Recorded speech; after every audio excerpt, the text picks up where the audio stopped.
Hello दोस्तों, स्वागत है आप सभी का समाधान स्टडी परिवार में। अभी जो एग्ज़ाम्स हो रही है फ्रेंड्स और आगे भी होने वाली हैं, तो इन सभी स्टेट लेवल के एग्ज़ाम के लिए बने रहे समाधान स्टडी परिवार के साथ में। साइंस के बेहतरीन से बेहतरीन क्वेश्चन हम आपके लिए लेकर आए हैं। तो चलिए स्टार्ट करते हैं आज का हमारा सेशन। तो सेशन को लाइक शेयर सभी साथी कर दीजिएगा। चलिए स्टार्ट करते हैं। क्वेश्चन आज के बहुत अच्छे क्वेश्चन है फ्रेंड्स। एक्सप्लेनेशन अकॉर्डिंग क्वेश्चन है, अच्छे से पढ़िएगा। चलिए स्टार्ट करते हैं। पहला क्वेश्चन है, निम्न में कौन से ऊर्जा खाद्य पदार्थ हैं? निम्न में कौन से ऊर्जा खाद्य पदार्थ हैं? कार्बोहाइड्रेट और वसा, प्रोटीन एवं खनिज लवण, विटामिन एवं खनिज, पानी एवं चारा, रेशा युक्त वनस्पतियाँ। ऊर्जा खाद्य पदार्थ के बारे में पूछा गया है। देखेंगे आंसर।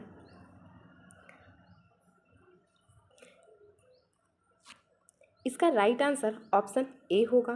कार्बोहाइड्रेट एवं वसा जो है ऊर्जा खाद्य पदार्थ है। एक्सप्लेनेशन है, कार्बोहाइड्रेट और वसा शरीर को ऊर्जा प्रदान करने वाले मुख्य खाद्य पदार्थ हैं। वसा कार्बोहाइड्रेट से अधिक ऊर्जा प्रदान करता है। प्रोटीन कोशिकाओं की वृद्धि एवं मरम्मत करता है। एंजाइम और एंटीबॉडी बनाता है। हार्मोन संश्लेषण में भाग लेता है। ज़रूरत पड़ने पर शरीर को ऊर्जा भी प्रदान कर सकता है। विटामिन और खनिज से ऊर्जा प्राप्त नहीं होती।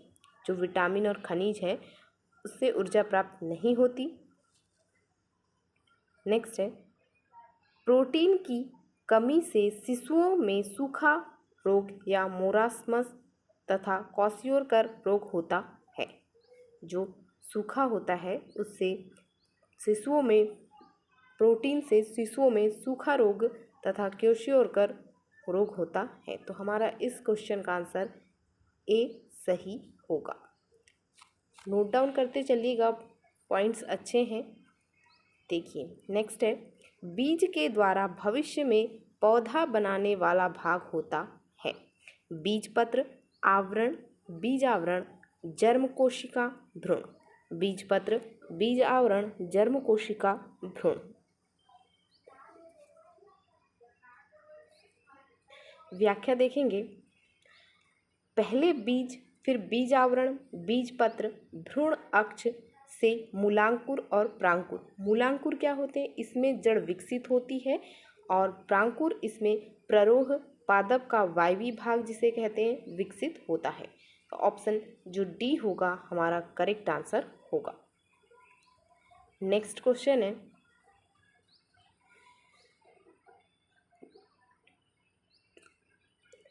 फफूंदी में पोषण की विधि होती है। परजीवी पोषण, प्राणी संभोजी पोषण, स्वपोषी पोषण, मृतोपजीवी पोषण। फफूंदी में पोषण की विधि आंसर है, सभी कवक परपोषी होते हैं। जो कवक कार्बनिक पदार्थों को शरीर से बाहर पाचित कर उन्हें अवशोषित कर लेते हैं उन्हें मृतोपजीवी अपघटक कहते हैं। अधिकांश कवक अपघटक होते हैं। जो कवक सजीव पौधों तथा जंतुओं पर निर्भर करते हैं उन्हें परजीवी कहते हैं। जो कवक शैवाल के साथ लाइकेन और उच्च वर्गीय पादपों के साथ कवक मूल माइकोराइजा के रूप में रहते हैं उन्हें सहजीवी कहते हैं। कवक के अध्ययन को माइकोलॉजी कहते हैं। एक एक पॉइंट आप नोट डाउन कीजिएगा फ्रेंड्स, बहुत ही अच्छे पॉइंट हैं। देखिए, कवक के अध्ययन को माइकोलॉजी कहते हैं। प्राणी संभोजी पोषण विधि अमीबा और मनुष्य में होती है। तो जो ये क्वेश्चन है हमारा कि फफूंदी में पोषण की विधि होती है, तो आंसर होगा मृतोपजीवी। ऑप्शन डी हमारा सही उत्तर होगा, मृतोपजीवी। नेक्स्ट क्वेश्चन है,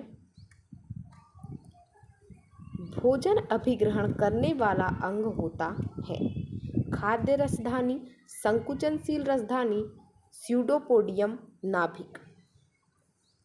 प्रोटोजोआ के उदाहरण, अमीबा, ट्रिपेनोसोमा पैरामीशियम, प्लाज्मोडियम। सभी प्रोटोजोआ परपोषी होते हैं। सभी प्रोटोजोआ परपोषी होते हैं। अमीबा अपने शिकार को कूटपाद की सहायता से पकड़ते हैं और खाद्य राजधानी बनाकर उसे पाचित करते हैं। संकुचनशील राजधानी अमीबा में जल संतुलन को बनाए रखती है। प्रोटोजोआ प्रोटिस्टा जगत के अंतर्गत आते हैं और अपवंक कवक मृतोपजीवी प्रोटिस्टा है। नाभिक को कोशिका का मस्तिष्क कहते हैं। ये पॉइंट नोट कीजिएगा कि नाभिक को कोशिका का मस्तिष्क कहा जाता है। अगर आपसे वन लाइनर क्वेश्चन में आ जाए कि जो कोशिका का मस्तिष्क किसे कहा जाता है, तो आंसर दीजिएगा नाभिक को कोशिका का मस्तिष्क कहते हैं। ठीक है, तो इस क्वेश्चन का हमारा राइट आंसर ऑप्शन सी होगा। स्यूडोपोडियम जो है वह भोजन अधिग्रहण करने वाला अंग होता है। अगला क्वेश्चन है,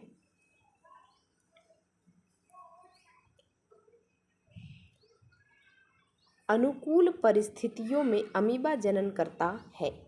एकाधिक विखंडन द्वारा, द्विखंडन द्वारा, मुकुलन या बडिंग द्वारा, विखंडन द्वारा। अमीबा का जन्म देखेंगे प्रक्रिया। अलैंगिक प्रजनन के प्रकार। द्विखंडन अमीबा में, पुनर्जनन प्लेनेरिया में, हाइड्रा में, मुकुलन यीस्ट हाइड्रा ब्रायोफाइलम में। आप इसका स्क्रीनशॉट ले लीजिए या आप इसे लिख भी सकते हैं।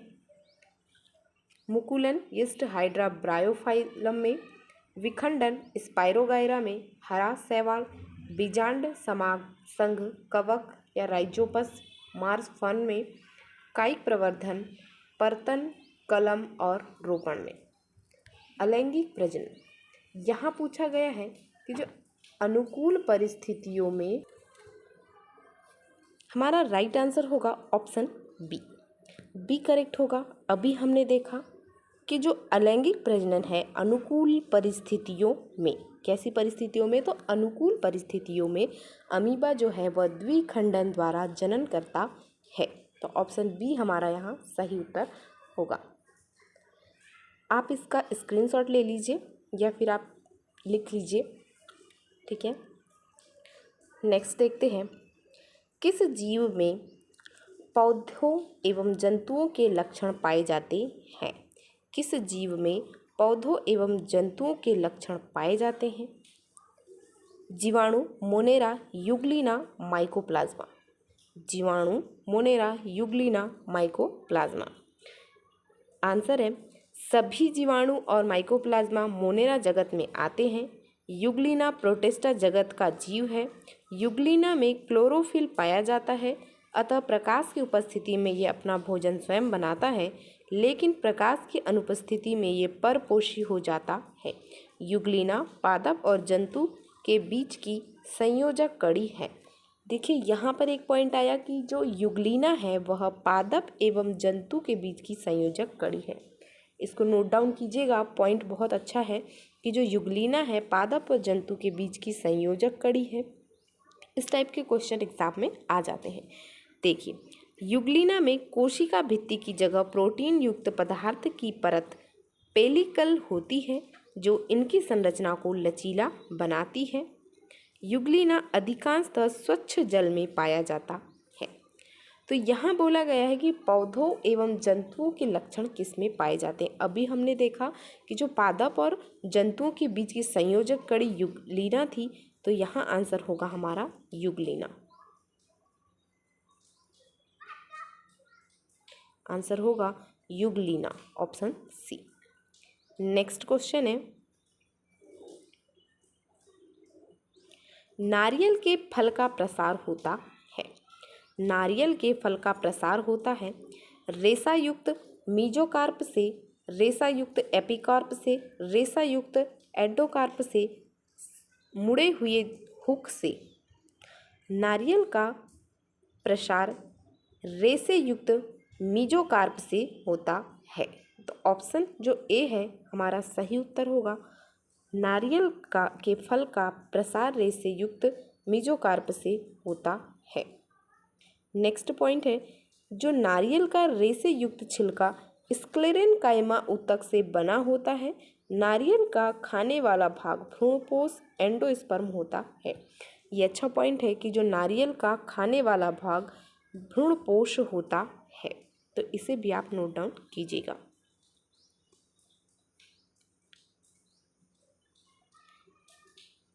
निम्न में कौन सी बीमारी यौन संचारित नहीं है? Syphilis, hepatitis, HIV, AIDS, gonorrhoea. Answer देखेंगे, सिफिलिस और गोनोरिया जीवाणु जनित यौन संचारित बीमारी है। एड्स विषाणु जनित यौन संचारित बीमारी है। Hepatitis A, C, D, E यौन संचारित बीमारी नहीं है। यह विषाणु जनित बीमारी लीवर को प्रभावित करती है। हेपेटाइटिस B एक यौन संचारित बीमारी है। हेपेटाइटिस B एक यौन संचारित बीमारी है। तो ऑप्शन बी हमारा राइट आंसर होगा। जो हेपेटाइटिस है वह इसका आंसर होगा। वह यौन संचारित बीमारी नहीं है, विषाणु जनित लीवर को प्रभावित करती है हेपेटाइटिस। नेक्स्ट है, कोशिका के किस भाग में ग्लाइकोलिसिस की क्रिया होती है? कोशिका द्रव्य, नाभिक, माइटोकॉन्ड्रिया, क्लोरोप्लास्ट। कोशिका के किस भाग में ग्लाइकोलिसिस की क्रिया होती है? ग्लाइकोलिसिस की क्रिया जो है वो माइटोकॉन्ड्रिया में होती है। तो यहाँ देखेंगे व्याख्या, कोशिकीय श्वसन प्रक्रिया में ग्लूकोज का पाइरुवेट या पायरुविक अम्ल में टूटना ही ग्लाइकोलिसिस कहलाता है। यह प्रक्रिया ऑक्सीजन की अनुपस्थिति में कोशिका द्रव्य में होती है।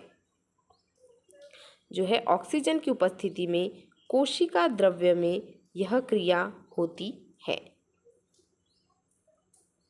सॉरी, मैंने माइटोकॉन्ड्रिया बोल दिया था।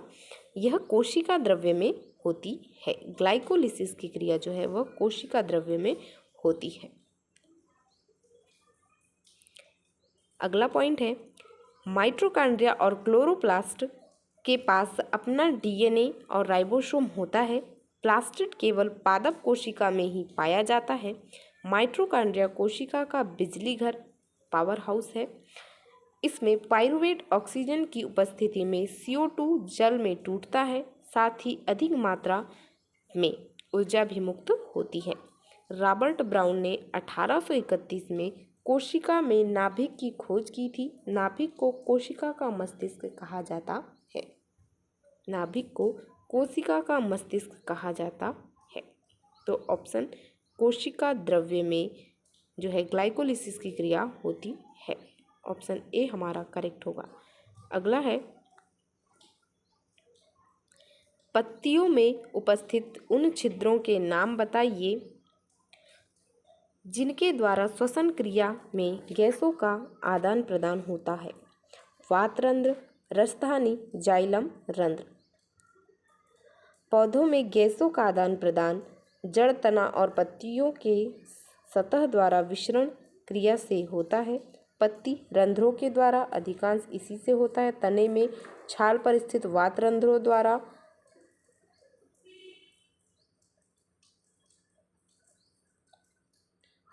जड़ मूलरोम द्वारा और वातरंध्रों पुरानी जड़ों के द्वारा।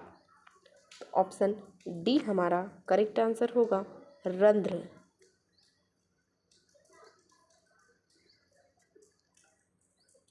नेक्स्ट क्वेश्चन है, ब्रायोफाइट में होते हैं लिवरवर्ट और फर्न, मास और फर्न, मास और एवं लिवरवर्ट उपरोक्त में से कोई नहीं। थैलेफाइट, ब्रायोफाइट, टेरिडोफाइट, जिम्नोस्पर्म एवं एंजियोस्पर्म पादप जगत के 5 विभाजन या समूह हैं। ब्रायोफाइट्स समूह के पौधों को पादप जगत का उभयचर कहा गया है। ये पॉइंट अच्छा है फ्रेंड्स, नोट डाउन कीजिएगा। ये जो ब्रायोफाइट समूह के पौधों को पादप जगत का उभयचर कहा जाता है। ब्रायोफाइट्स असंवहनी पादप होते हैं। ब्रायोफाइट मास फ्यूनेरिया, लिवरवर्ट या मार्केंसिया, रिक्सिया होते हैं। तो ऑप्शन सी हमारा करेक्ट आंसर होगा। जो ब्रायोफाइट है वो मार्स और लिवरवर्ट होते हैं। नेक्स्ट क्वेश्चन देखेंगे, प्रजातियों के विकास के प्राकृतिक चयन का सिद्धांत दिया था? मेंडल ने, डार्विन ने, लामार्क ने, विजमैन ने। प्रजातियों के विकास का प्राकृतिक चयन सिद्धांत लिनियस द्वारा द्विनाम पद्धति दिया गया। वर्गीकी के जनक भी लिनियस है। स्टेमा नेचुरी पुस्तक के लेखक लिनियस हैं। जेनेरा प्लांटेरम पुस्तक के लेखक भी लिनियस है। मेंडल की बात करेंगे तो आनुवंशिक के जनक मेंडल है। डार्विन प्राकृतिक चयनवाद का सिद्धांत दिया। द ऑरिजिन ऑफ स्पीसीज पुस्तक के लेखक भी डार्विन हैं। और लैमार्क उपार्जित लक्षणों का वंशागति सिद्धांत लैमार्क द्वारा दिया गया। तो यहाँ हमें पूछा गया था कि प्रजातियों के विकास के प्राकृतिक चयन का सिद्धांत, और जैसा कि हमने अभी पढ़ा डार्विन प्राकृतिक चयनवाद का सिद्धांत दिया है। तो ऑप्शन बी हमारा राइट आंसर होगा साथियों। डार्विन ने प्राकृतिक चयन का सिद्धांत दिया था।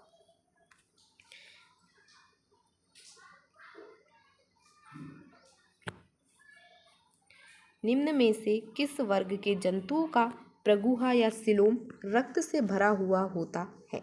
Arthropoda, Annelida, Nematoda, Echinodermata. जो प्रगुहा या सिलोम है रक्त से भरा हुआ होता है। देखेंगे संघ आर्थ्रोपोडा, संघ आर्थ्रोपोडा।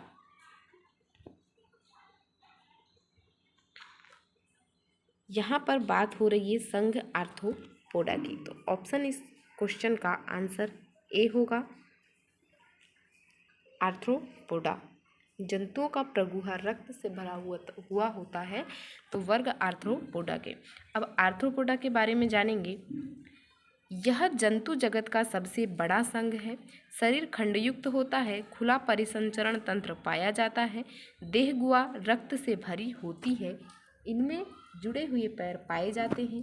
उत्सर्जन अंग मेलपीजी नलिका है।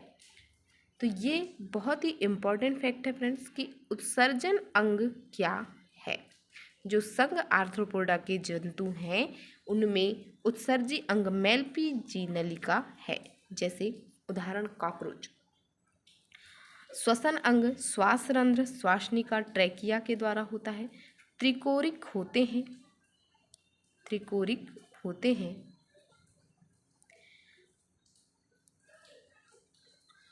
द्विपार्श्व सम्मित पाई जाती है। उदाहरण सभी कीट, झींगा, बिच्छू, मकड़ी, तिलचट्टा, घरेलू मक्खी, तितली, शतपाद। निमेटोड या गोलकृमि में देह गुहा को कुटसिलोम कहते हैं। पोरीफोरा, निडेरिया और प्लेटेहेल्मिन्थेस में देह गुहा नहीं होती। तो संघ आर्थ्रोपोडा हमारा सही उत्तर होगा। अगला क्वेश्चन है, टैपवर्म के खंड कहलाते हैं? Scolex, cysticercus, proglottid, oncosphere. Scolex, cysticercus, proglottid, ओंकोस्फेयर।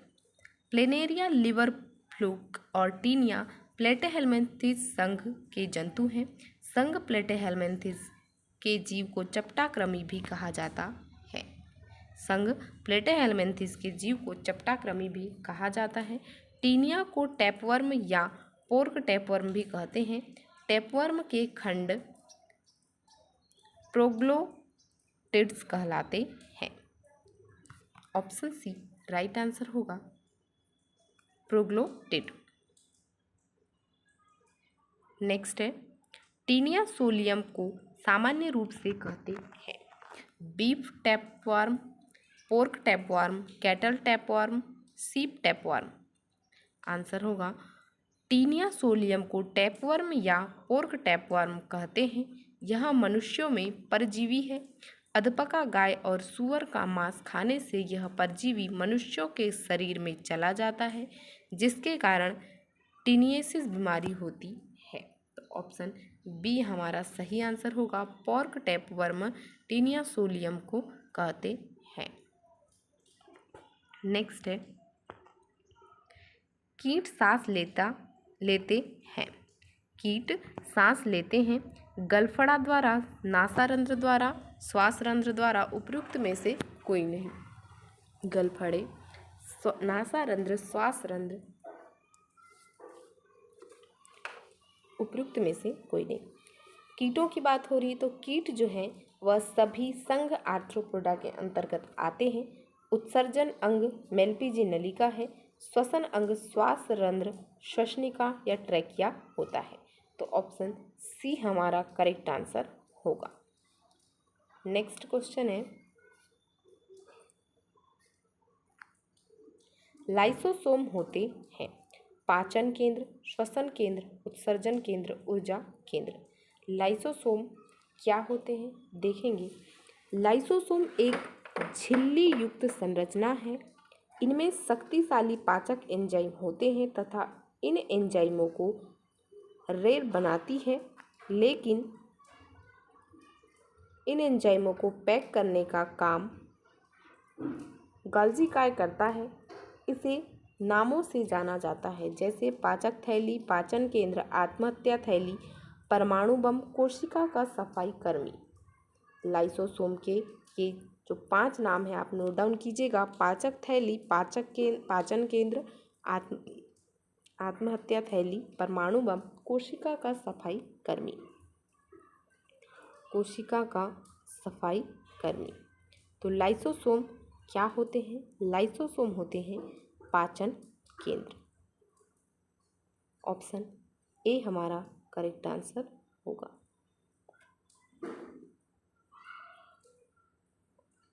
Next है रबड़ को सल्फर के साथ गर्म करने को कहते हैं गैल्वेनाइजेशन, वल्केनाइजेशन, बेसेमेराइजेशन, सल्फोनेशन। रबड़ को सल्फर के साथ गर्म करने को कहते हैं गैल्वेनाइजेशन, वल्केनाइजेशन, बेसेमेराइजेशन, सल्फोनेशन। वल्केनाइजेशन या वल्कनीकरण एक रासायनिक प्रक्रिया है जिसमें गंधक मिला देने से रबड़ को अपेक्षाकृत अधिक कठोर और टिकाऊ पदार्थ में बदल दिया जाता है। इसकी खोज चार्ल्स गुडियर ने की थी। यशदीकरण या गैल्वेनीकरण या यशद लेपन या गैल्वेनाइजेशन एक ऐसी प्रक्रिया है जिसमें लोहे को जंग लगने से बचने के लिए उसके ऊपर जस्ते की परत चढ़ा दी जाती है। तो ऑप्शन बी हमारा सही उत्तर होगा। रबर को सल्फर के साथ गर्म करने की क्रिया को वल्केनाइजेशन या वल्कनीकरण कहते हैं। Option b right answer. Next question है और देखिएगा यहाँ पर लिखा है कि इसकी खोज जो है वल्केनाइजेशन की वह चार्ल्स गुडियर ने की थी। ये भी आप नोट कीजिएगा। नेक्स्ट है डिटर्जेंट के निर्माण में प्रयुक्त होने वाला एंजाइम नहीं है protease, amylase, rennet, lipase. Detergent निर्माण में प्रयुक्त होने वाला एंजाइम नहीं है। लाइपेज वसा को तोड़ने वाला एंजाइम है। एमाइलेज कार्बोहाइड्रेट को तोड़ने वाला एंजाइम है। प्रोटीन को तोड़ने वाला कोई भी एंजाइम प्रोटीएज कहलाता है। प्रोटीएज, एमाइलेज, लाइपेज और सेल्यूलेज का उपयोग डिटर्जेंट के निर्माण में किया जाता है। प्रोटीएज का उपयोग सबसे अधिक होता है। रेनेट कई एंजाइमों का एक समूह होता है। यह एंजाइम दूध को फाड़कर पचने योग्य बनाता है। यह एंजाइम जुगाली करने वाले पशुओं के बच्चों के आमाशय में पाया जाता है। जब ये बछड़े अपनी माँ का दूध पीते हैं तो यह एंजाइम उसे फाड़कर पचने योग्य बनाता है। तो ऑप्शन सी हमारा राइट आंसर होगा। जो रेनेट है वह डिटर्जेंट में प्रयुक्त होने वाला एंजाइम नहीं है क्योंकि यह बहुत सारे एंजाइमों का एक समूह होता है। तो ऑप्शन सी हमारा करेक्ट आंसर होगा, एंजाइमों का समूह।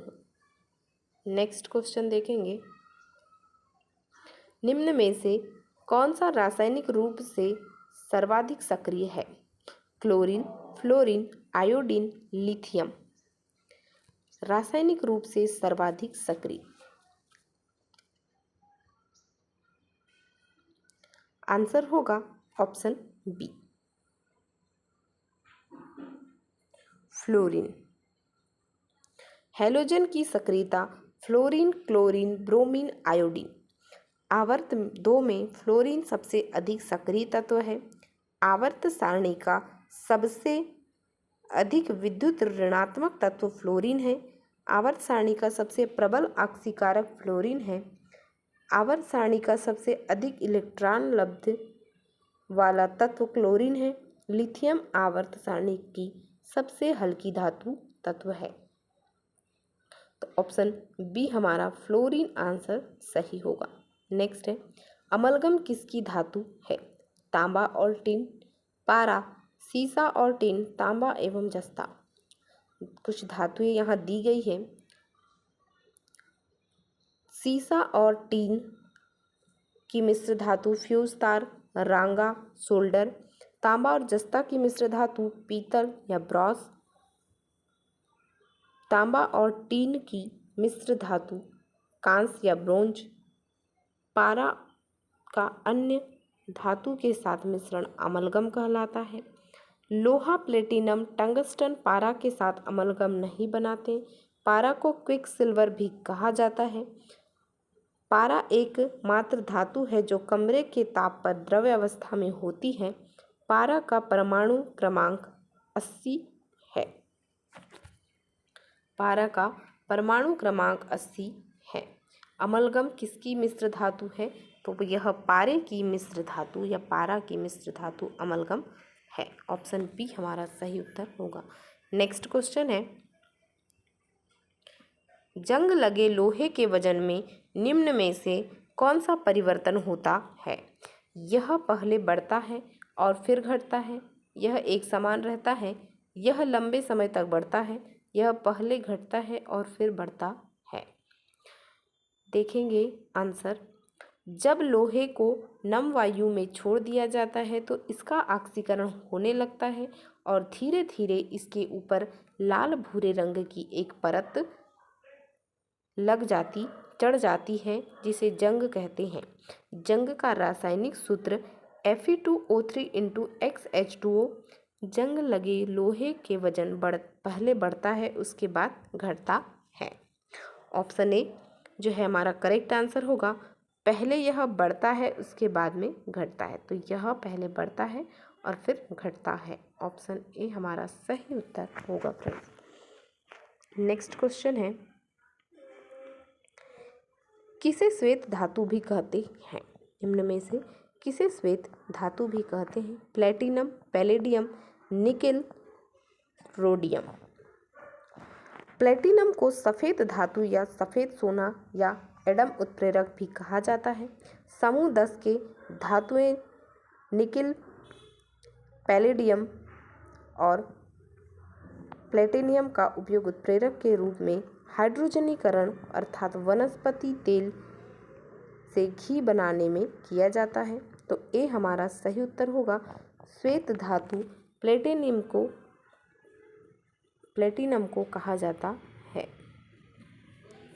नेक्स्ट है, चूने का पानी क्लोरीन से क्रिया कर बनता है। Bleaching powder, baking soda, washing soda. चूने का पानी क्लोरीन से क्रिया करके।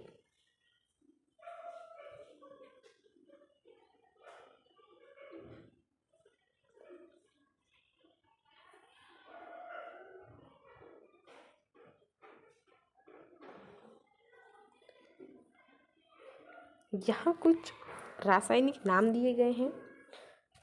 बेकिंग सोडा, सोडियम बाइकार्बोनेट या sodium hydrogen carbonate NaHCO3। Baking powder, tartaric अम्ल plus baking soda H plus NaHCO3। धावन soda, sodium carbonate decahydrate Na2CO3 × 10H2O। विरंजक चूर्ण, कैल्शियम हाइपोक्लोरेट CaOCl2।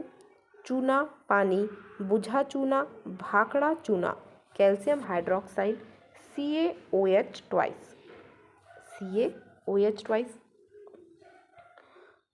आंसर होगा ऑप्शन ए, ब्लीचिंग पाउडर। चूने का पानी क्लोरीन से क्रिया करके ब्लीचिंग पाउडर बनाता है।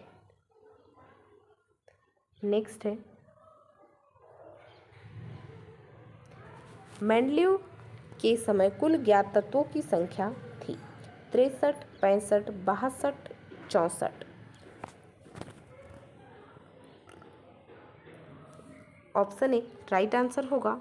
जो 63 तत्व थे वह मेंडलीव की आवर्त सारणी में थे। मेंडलीव ने अपने आवर्त सारणी में तत्वों को उनके मूल गुणधर्म, परमाणु द्रव्यमान और रासायनिक गुणधर्मों के आधार पर व्यवस्थित किया। मेंडलीव के आवर्त सारणी में 63 तत्व थे।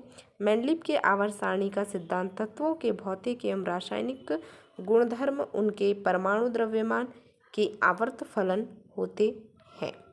मेंडलीव को आवर्त सारणी का जनक कहा जाता है। आधुनिक आवर्त सारणी को मोसले ने दिया, जिसमें 118 तत्व हैं। ये पॉइंट नोट कीजिएगा कि जो आधुनिक आवर्त सारणी है, हम कई बार कंफ्यूज होते हैं कि आवर्त सारणी और आधुनिक आवर्त सारणी। तो आधुनिक आवर्त सारणी जो है मोसले ने दिया और आवर्त सारणी मेंडलीव ने दिया। ठीक है, ध्यान रखिएगा। ऑप्शन ए हमारा करेक्ट आंसर होगा। 63 तत्व थे। सेशन यहीं तक है फ्रेंड्स, तो सभी साथी सेशन को लाइक शेयर कर दीजिए। नए साथी भी जो हैं वो चैनल को सब्सक्राइब कर लीजिए और सेशन को लाइक शेयर जरूर कर दीजिएगा। ठीक है फ्रेंड्स, मिलते हैं नेक्स्ट क्लास में। Thank you for watching.